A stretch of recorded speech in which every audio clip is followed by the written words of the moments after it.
আজকে অভাবে পড়িয়া দেখেন আপনার আর ভাই নাই। অনেক সময় তো বর্তমানে মাও নাই, বাবাও নাই।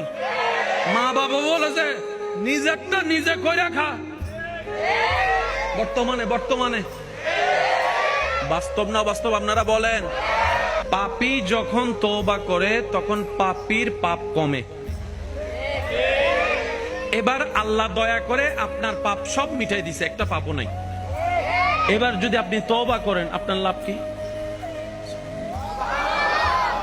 তওবা করলে তো পাপ কাটে, বাংলা ভাষায় বোঝার জন্য।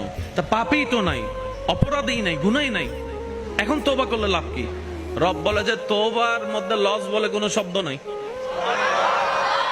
পাপী যখন তওবা করে তখন তার পাপ কাটতে থাকে।